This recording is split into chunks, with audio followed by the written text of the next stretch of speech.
Pero lo curioso, estimados, es que estas Bamot fueron originadas justamente bajo la apostasía del rey Shlomo, constructor o autor intelectual de la construcción del Beit HaMikdash, del templo de Jerusalén. Bamot que había hecho a dioses de otros pueblos, como podremos leer a continuación en Segunda de Reyes, Ashtoret, Kemosh y el dios Milcom. Santuarios y altares. Bajo este título examinaremos los lugares y el modo de culto que obtuvo el pueblo de Israel y también Judea durante la etapa que llamamos proto-judaica. O sea, hablaremos de antes que comenzara a evolucionar lo que es la fe hebrea. Las tradiciones que pretenden describir la vida de culto más antigua de Israel hablan de una tienda portátil llamada en hebreo Mishkan. Mishkan de su raíz Shahan, que significa residir. Así pues es lo que llamaríamos básicamente una tienda de campaña, una morada para habitar. Como ustedes pueden ver en esta imagen que trata de hacer prácticamente bastante similar según el texto de la Torá, cómo se vería el Mishkan. En español usualmente se le llama tabernáculo. El Mishkan albergaba un arón, esto es un arca, que también significa un armario, en el que reposaban las Shnei Luchot HaBerit. Estas son las dos tablas de piedra del pacto, en las cuales estaba escrito Aseret Hadivrot. Esto es el decálogo, las 10 palabras, las 10 elocuciones, los 10 códigos, como quiera llamarse. Lo importante es que están reestructurados en 10. En la imagen pueden apreciar un tanto esto que les trato de decir. Fuera de la tienda había un altar donde se traían las ofrendas de animales para el sacrificio y se realizaban rituales de sangre expiatorios. Ustedes me imagino que tienen una idea bastante clara al respecto. De cualquier manera, las imágenes pues nos clarifican un tanto para aquellos que no tengan gráficamente la idea muy clara. Los funcionarios que montaban, desmontaban, custodiaban y transportaban el Mishkan o la tienda o el tabernáculo y sus accesorios eran los llamados Leviim. Estos son, en español, los levitas. Leviim es el plural de Leví. Curiosamente, aquellos que gustan del lenguaje hebreo, sí podrán notar algo muy curioso.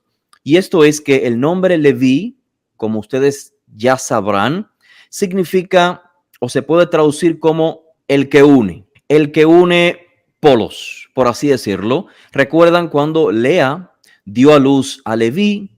Fue en razón de que ella dijo, mi esposo se unirá a mí aún más. Y le puso por nombre Leví porque la raíz de Leví viene de este término, unión. Pero lo curioso en este contexto, que estamos hablando del tabernáculo, o sea, el lugar donde se reunía el pueblo de Israel para el culto sagrado, es que el nombre Leví está formado por esas 3 letras que ustedes ven en negritas.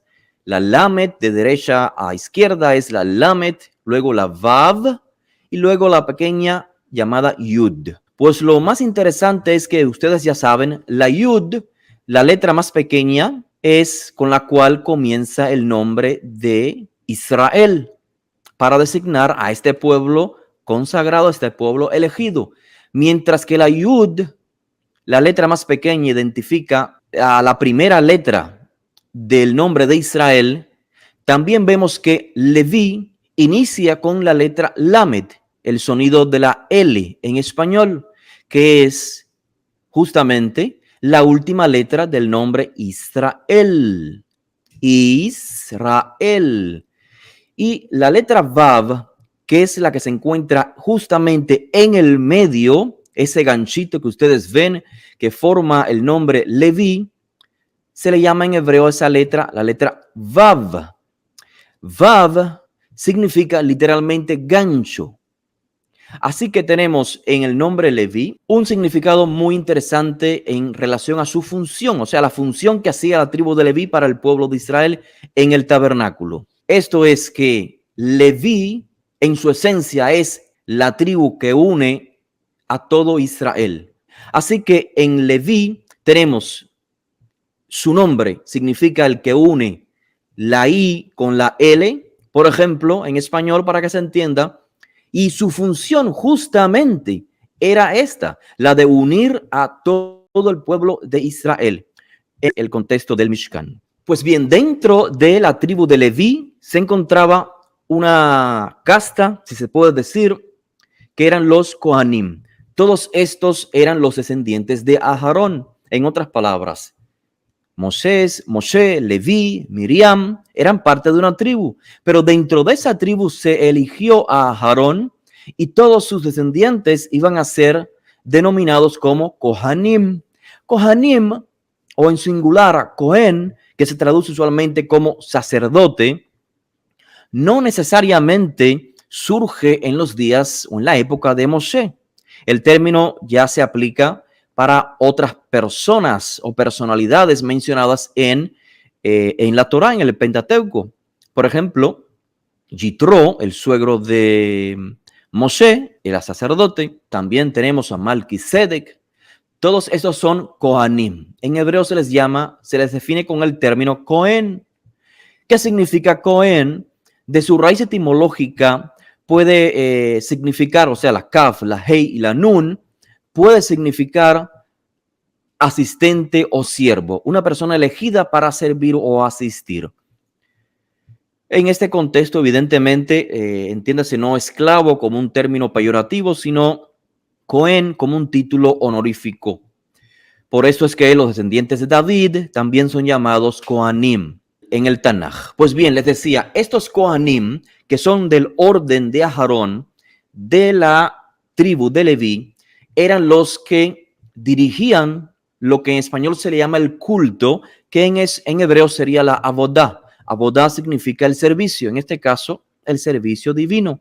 Por esto decía en la clase anterior que el término Eved, siervo, pero en este contexto de Avodat Kodesh, de un servicio sagrado o espiritual, el término Eved Hashem o Eved HaElohim, el siervo de Dios, es también un título honorífico.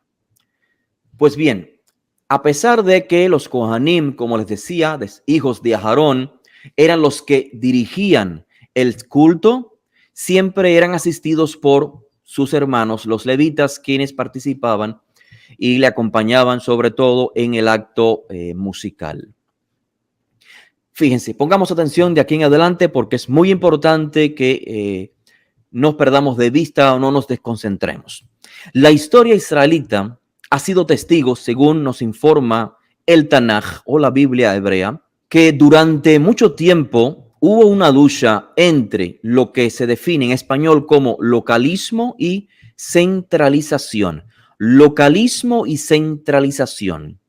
El impulso humano básico por una mayor comodidad y dependencia de los santuarios y las opciones de culto es lo que se define como localismo. Es decir, todos querían que existiera una especie de pluralismo respecto a la manera de servir a la divinidad. Y este localismo era versus o estaba en contra de lo que es la centralización.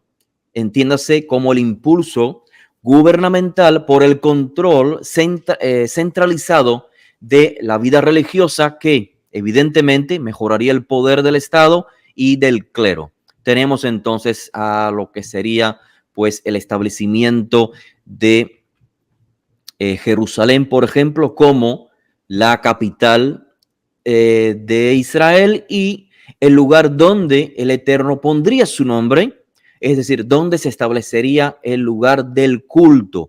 Esto, como ustedes me imagino que sabrán, no fue por dictamen divino. O sea, el propio Hashem, en ninguna sección de la Torá encontraremos, del Tanaj, que específicamente haya elegido a Jerusalén como el lugar para establecer el culto, sino que fue idea humana, respaldada o no por la divinidad. Hay discusiones al respecto, si es temporal o no. Lo importante es que no olvidemos que una vez que los israelitas entran a la tierra de Israel, donde descansa el Mishkan y las Lujot Berit, las tablas del pacto, el Aarón, el arca sagrada, es en Shiloh. Y así pues estuvo luego cambiando de lugar. Así que no perdamos esto de vista para comprender el desarrollo del pueblo de Israel. La elección, como les estaba diciendo, de Jerusalén por parte de la monarquía davídica creó una mística, en efecto, de centralización. Pero en realidad, cuando estudiamos los textos bíblicos, ni siquiera en la propia Judá era Jerusalén el lugar exclusivo de culto, excepto por breves periodos de tiempo, como les estaba diciendo. Por ejemplo, la propia Tanaj nos dice que ninguno de los reyes de Yehudá quiso o pudo abolir lo que en hebreo se les llamaban las Bamot. Bamot significa lugares altos, entiéndase como altares, de su singular, como pueden ver, Bamá. Una estructura alta, de ahí viene también en nuestros días el término hebreo Bimá, que es dentro de la sinagoga Ashkenazí, lo que se le llama en español bueno, no recuerdo en español su nombre, pero viene a ser algo así como donde el púlpito. Ese es el nombre, creo que en español, el púlpito. De ahí en hebreo Bimá, y de ahí su raíz Bamá, plural Bamot, o sea, lugares altos, altares. Así que, como les decía, ninguno de los reyes de Yehudá siquiera pudo abolir todas las Bamot, ni siquiera todas las imágenes idolátricas, excepto con la única excepción de dos reyes en particular. Estos son Hizkiyahu, en español es Ezequías, y el rey Yoshiyahu, o Yoshía, Josías, creo que es Josías, perdón, es su nombre en español. Estos dos reyes tuvieron éxito, pero siempre, pues, como les decía, un éxito temporal. Sobre el rey Hizkiyahu o Ezequías leemos en 2 de Reyes, capítulo 18, verso 25, donde dice: el Eterno me dijo, sube contra esta tierra y destrúyela. La referencia evidentemente era a las Bamot. Respecto al rey Yoshía o Josías, leemos en Reyes 23 del 4 al 6. Entonces el rey Yoshía ordenó que Hilkiyahu, el sumo sacerdote o Cohen Gadol, y los Kohanim de segundo rango, los guardianes del umbral, sacaran del templo del Eterno, fíjense, todas las vasijas que se habían hecho para Baal, para Asherá, para todo el ejército de los cielos, y los quemó fuera de Jerusalén, en los campos del Kidrón, creo que en español es Cedrón, y llevó sus cenizas a Bet-El. Seguimos leyendo. Fíjense qué curioso, estimados. Quitó el rey Josías o Yoshía, quitó a los sacerdotes idólatras que los reyes de Yehudá habían nombrado para quemar incienso en las Bamot, en los lugares altos o los altares, en las ciudades de Yehudá y en los alrededores de Jerusalén. También a los que quemaban incienso a Baal, al sol, a la luna, a las constelaciones y a todo el ejército del cielo.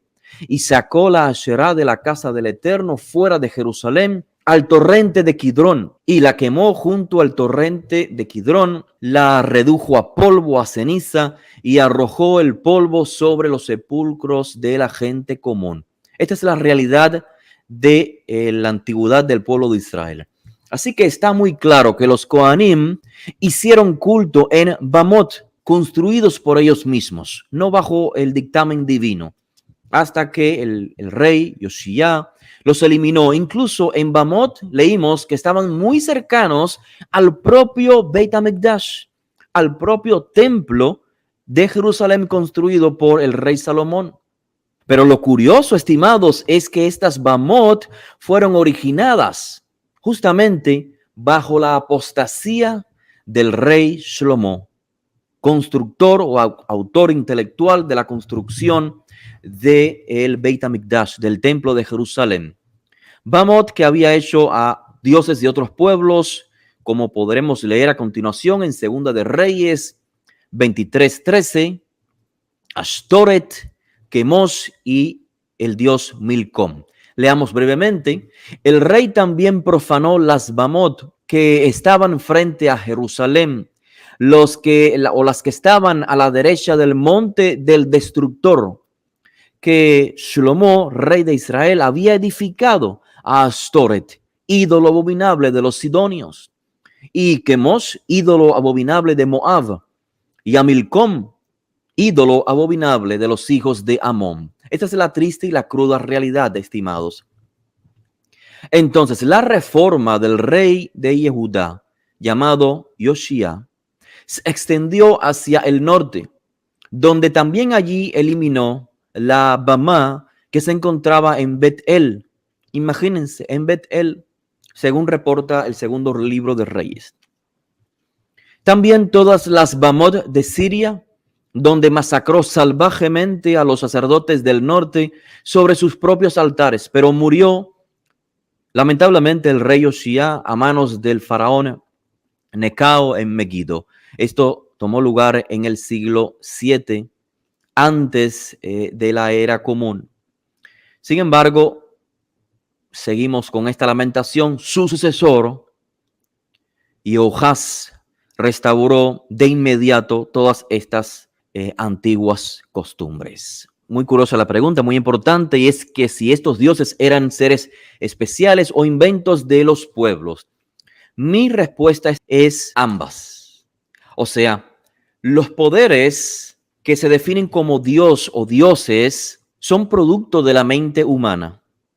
Y creo yo que el Todopoderoso, el autor de la creación, da la potestad al ser humano para que le dé poder a estas entidades. O sea, usualmente si no vemos, no creemos.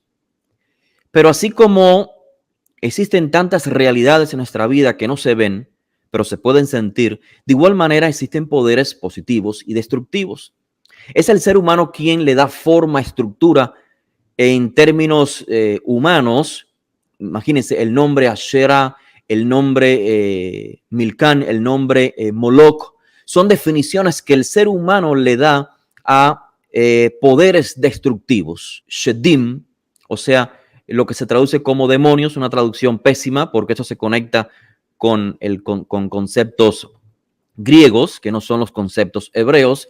Pero lo que le quiero decir que el término shed, en singular de demonios, shedim, significa esto, poderes destructivos.